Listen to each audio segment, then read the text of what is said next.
Welcome to DollarZen Insights. If you live here in the United States, your entire financial life really hinges on a single three-digit number. We're talking about getting a credit card, buying a car, renting an apartment, even getting a mortgage, and your FICO score is the key that unlocks all of it.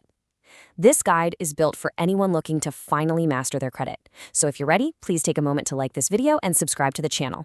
Let's dive in. All right, here's what we're going to cover in this breakdown. First, we'll get straight to the point. What exactly is a FICO score? Second, we're going to pull back the curtain on the exact formula used to calculate it. Third, we'll look at some really important updates for 2025 and see where the national averages are sitting. And finally, we'll give you a proven, actionable playbook to help you boost your score. So let's start with the absolute fundamentals, because honestly, understanding what this number represents is the very first step toward taking control of it. So why does this one little number have so much power? Well, it's because, to a lender, it's like a financial report card.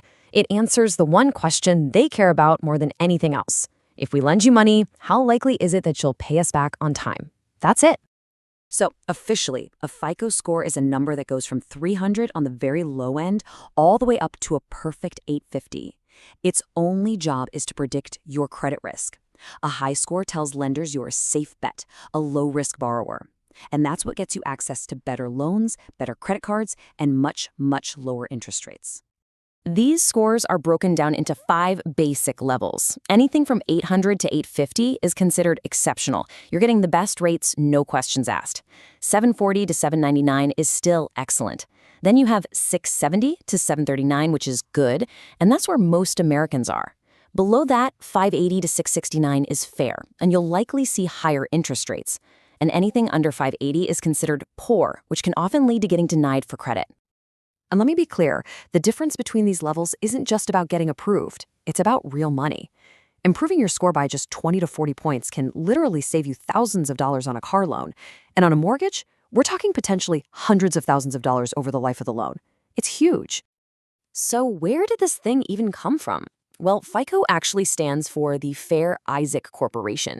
It's a data analytics company that came up with this scoring model way back in 1956. And today, its use is almost universal. Over 90% of lenders in the United States, think of the big ones, Chase, Wells Fargo, Amex, they all use the FICO score to make their lending decisions. It truly is the gold standard. Okay, now for the good part. Let's look inside the black box and see exactly how your score is made. The FICO model isn't some big secret. It's just a formula, and it's based on 5 key things from your credit report. Think of your score as a pie, and it's sliced into 5 pieces of different sizes. Payment history is the biggest piece at 35%. Right behind it is credit utilization at 30%. Then you've got length of credit history at 15%. And finally, new credit and credit mix each make up 10%. Let's break each one down. Okay, this first one is the big one. At 35%, nothing matters more than your payment history. It's simple. Do you pay your bills on time? A single payment that's reported 30 days late can torpedo your score by as much as 110 points. And that negative mark can haunt your report for 7 years. Being on time is everything. Next up, for a huge 30% of your score is credit utilization. This just measures how much of your available credit limit you're actually using. So if you have a $10,000 limit across your cards and you have a $3,000 balance, your utilization is 30%. Now, the old advice was to stay under 30%, but if you want a truly top-tier score, the new goal is to keep your utilization under 10%. Coming in at 15% is the length of your credit history. This is basically the average age of all your accounts. Lenders love to see a long, stable history of you managing credit well. And that brings up a golden rule.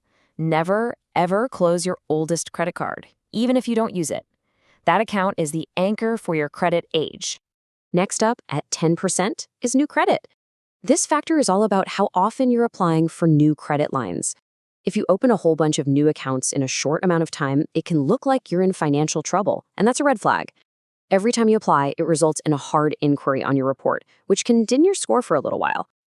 And the final 10% of the puzzle is your credit mix. Lenders like to see that you can handle different kinds of debt responsibly. A healthy mix usually has both revolving credit, which is just credit cards, and installment loans, like a mortgage, a car loan, or a student loan. Okay, so now that you know the formula, let's talk about what's new and what's relevant for your score right now here in 2025. You see, the FICO model isn't static, it evolves. And a lot of the recent changes are actually really good for borrowers.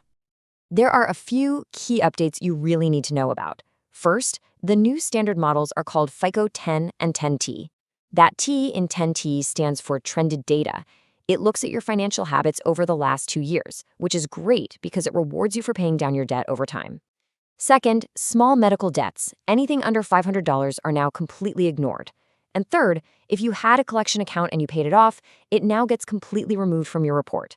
These are all big wins. So, where does the average American stand in 2025? Well, the national average FICO score is sitting at 717. If we break it down by generation, Gen Z is around 685, millennials are at 695, Gen X is at 712, and boomers and the silent generation are up at 745 or even higher. And really, the main reason for that is simple. Older generations have had more time to build a long credit history. Now, this is super important. You can and should check your credit information for free, but you gotta know what you're looking at. To see your actual official FICO score, you can use services like Experian.com or Discover Scorecard. But be careful, because some very popular services, like the ones from Capital One and Chase, actually show you a Vantage score. It's a different scoring model, and it is not the score that over 90% of lenders are actually using. And for your full credit reports from all three bureaus, you can get those free every single week at annualcreditreport.com. All right, now for the part you've been waiting for, the actionable strategies. Knowing how the score works is one thing, but using that knowledge to make it go up is the real goal. So here is the exact playbook that people are using to boost their scores right now. Here are 5 proven strategies. First, look into free tools like Experian Boost. It lets you get credit for things you're already paying for, like your utility bills and streaming services. Second, you can become an authorized user on a parent's or spouse's old credit card to benefit from their long, positive history. Third, focus on paying down your balances to get that credit utilization under 10%. Fourth, a pro tip, pay your bill before the statement closing date. That way, a lower balance is what gets reported. And fifth, check your reports and dispute every single error. They're more common than you think. And listen, getting a score of 760 or higher is not some impossible dream. It's a very realistic goal. If you're starting in the fair range, you can absolutely get into that excellent tier within 12 to 24 months, as long as you're disciplined and follow these steps. So at the end of the day, just remember this. Your FICO score isn't a mystery. It's a game, and it has very clear rules. If you master them, pay your bills on time, keep balances low, and be smart about new credit, you will build an excellent score. And that is a powerful financial tool that will save you money for the rest of your life. Thank you so much for watching this breakdown. If you found it helpful, we would really appreciate it if you would like this video and subscribe to DollarZen Insights for more simple guides to your money. And if you have any questions about your own FICO report, drop them in the comments below. And finally, the disclaimer. This presentation is for educational purposes only and is not intended as financial, legal, or professional advice. You should always consult a certified financial advisor for personalized guidance tailored to your specific situation.